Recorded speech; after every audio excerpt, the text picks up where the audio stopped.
What is up? Welcome back to Water Cooler Talk. My name is Caleb Turner, and I'm a sports writer at KSL.com. It is October 6th, Sunday evening, coming at you, recording for your Monday morning as you get around the water cooler, talk sports, and other topics with your coworkers. We are here from KSL.com Sports to bring you the latest on what's been going on in local sports around the area. To first recap what's been going on over the last week/weekend, we'll start with some college football, although there wasn't as much as there usually is with BYU and Utah on a bye week. More on that later. Utah State was in action. The Aggies went up to Boise State and faced a ranked Broncos team and came out with another loss. Unfortunately, it's been a tough go early on this season for the Aggies. They lose 62-30 up there in the Gem State. And they kind of gave him a run there at the end, but 62 points allowed by your defense is hard to overcome. So another tough one there for the Aggies. Hope once they can get back in Logan out there at Maverick Stadium, maybe they can get a win on the board. There was the news, of course, like I mentioned last time, that they are headed to the Pac-12 here in a couple years. So some stuff to look forward to down the road, even if right now things aren't going the Aggies' way. Moving on to a little bit of soccer. Real Salt Lake as they wind down their season. Their penultimate regular season game was on the road at San Jose. They end up winning that one 1-0 after three ties in a row. Real Salt Lake finally gets a win thanks to none other than our first and most recent guests on this show, Diego Luna, the youngster, not so young anymore, 21-year-old for Real Salt Lake, found the game winner in the 78th minute. Got a nice distance shot just outside the box to hit that far post and ricochet into the net for a nice win there. Cementing Real Salt Lake's place in the top four in the Western Conference, giving them home field advantage in the playoffs, which start in just a few weeks. Real Salt Lake with a bye week this week, and then their regular season finale in 2 weeks at home and more on that as we look ahead later. A little more soccer recap. The Utah Royals also on the road yesterday.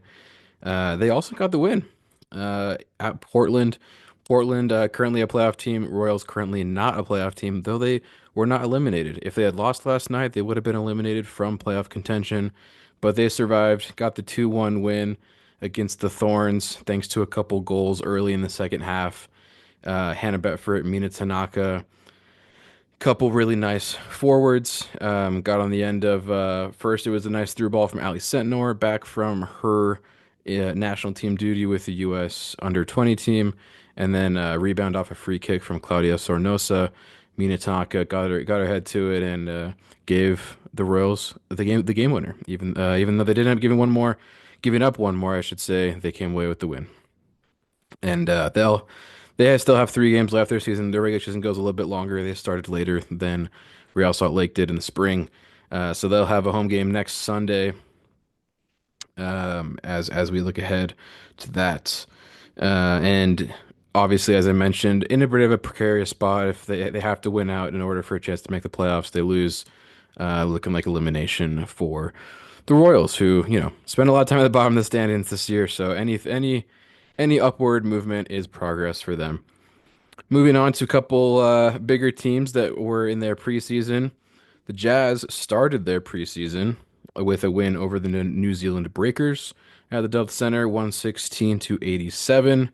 Obviously, with it being preseason, you get a lot of guys mixed in, a lot of minutes shared that you might not see in the regular season. Johnny Juzang, for example, out of UCLA, he's been with the Jazz for a couple of years on some two-way contracts and stuff like that. He was the leading scorer, 19 points against New Zealand.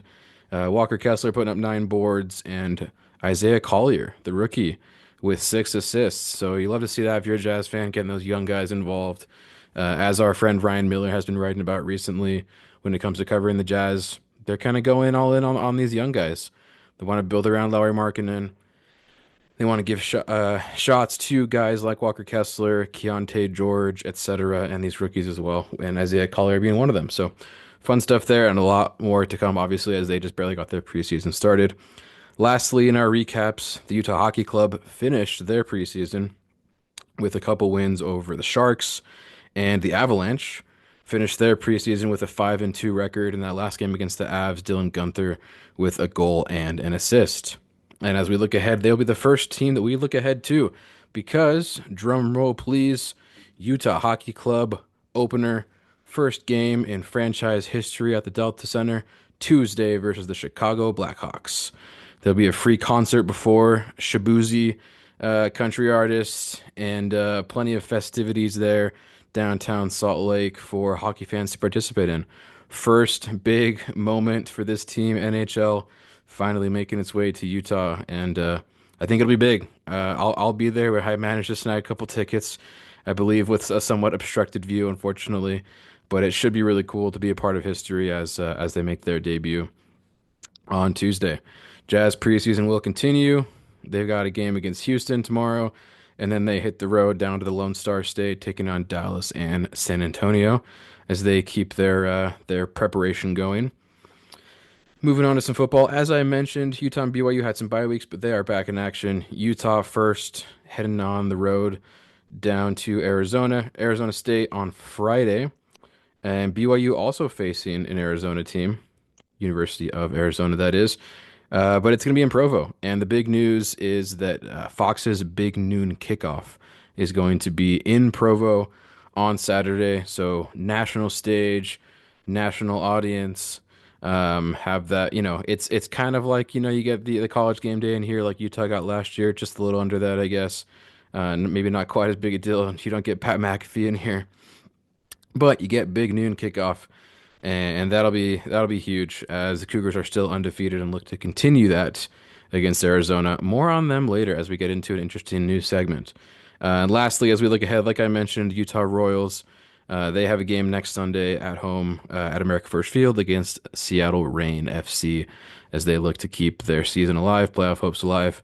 We'll see what they can do. A couple nice wins the last 2 weeks for the Royals, so they're fighting for it. Check out recaps that I've had a chance to write over the last couple days about them and what their players have had to say about how they want to finish the season off strong. Now we move on to our winners and losers of the weekend. Ironically, our winners are two teams that did not play this week. BYU and Utah, as I mentioned, on a bye week, but they rose in the rankings thanks to some losses and some classic college football chaos going on ahead of them in the standings. Alabama taking a loss to an unranked team. Tennessee taking a loss to an unranked team. You might have seen some pictures of a field goal post in a river. Well, yeah, that has to do with it. Chaos. And because of that, BYU moves up to 14, Utah up to 16. Couple of middle of the pack top 25 teams here that, as we look ahead, that Holy War matchup in early November is looking really, really interesting, especially with two teams ranked so closely in the top 25. As far as losers this week, I'm feeling a little more positive. Fall is in the air. We've got some good vibes going around. New sports, new hockey, basketball is on the horizon. So no losers this week. I'll keep the negative vibes to a minimum. But I did want to introduce one new segment for you guys this week, and that's going to be called the Hot Take Review. Looking around social media, looking around, what people are saying about sports over the weekend. And as I was thinking about this on my drive home, I was listening to a podcast that was about hot takes, and I realized this might not be the hottest take because it doesn't necessarily go against the majority or conventional wisdom. But I saw it on Twitter, and I thought it was an interesting, maybe it's just a stat, who knows? But I saw it on PFF College on their account, and it said BYU has the best resume in college football through 6 weeks. So it is a take, I would say, right? Now, whether or not it's a hot take, I think we can kind of analyze the merits of this statement. The reason I say it might not be a hot take is because technically, according to ESPN's strength of resume rankings, BYU, after week 6, like I mentioned, a lot of chaos, does indeed have the number one strength of resume in college football. So for that reason, maybe not hot, but we can kind of dive into why is that the case? Why are people saying that BYU has the best resume in college football through 6 weeks? Well, it really comes down to two wins. The first one was at SMU when the Cougars won, held them to 15 points. And SMU is currently ranked number 25. They're 5-1, and they're an ACC team. So good win on the road. The second one, which we've mentioned on this podcast, and I think is a pretty obvious one, beating Kansas State in Provo. Kansas State, now ranked number 18, 4-1, a Big 12 team, held them to 9 points. So a lot of this is defensive work, holding these teams. SMU and Kansas State have been two very, very good offenses, holding them to 15 and 9 points. Very, very incredible work. Only a few other teams even have wins over a currently ranked team. None with multiple wins over currently ranked teams as of today, except for BYU. For example, Utah beat number 14 Oklahoma State. Great win for them. It was the same week as the Kansas State win for BYU. However, the Cowboys went on to lose two in a row and are no longer ranked. So Utah does not currently have a ranked win.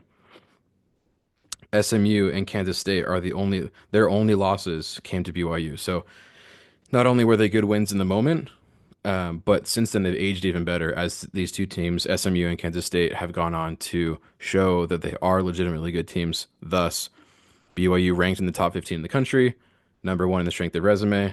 Analyzing this take, I give it a thumbs up. It's legitimate. And maybe it shouldn't have even been hot in the first place. But here we are, analyzing some takes, giving you guys a little bit of context and background info on what's going on around sports. If you have questions or your own hot takes, please send them in. I'd love to read them, love to get your guys' input. Let me know what kind of guests you would like to have on the show. I want to get some more players on, maybe some coaches, maybe some other writers as well. If you'd like to hear what other sports journalists around the state of Utah have to say about the teams they cover, let me know. KSLwatercoolertalk@gmail.com. Once again, that is KSLwatercoolertalk@gmail.com. You can also hit us up on social media at KSLComSports. My name is Caleb Turner. It's been a pleasure talking to you today, giving you a bit of a recap, and hopefully you guys can have some fun discussions around the water cooler tomorrow with your friends and your coworkers. We'll see you next time.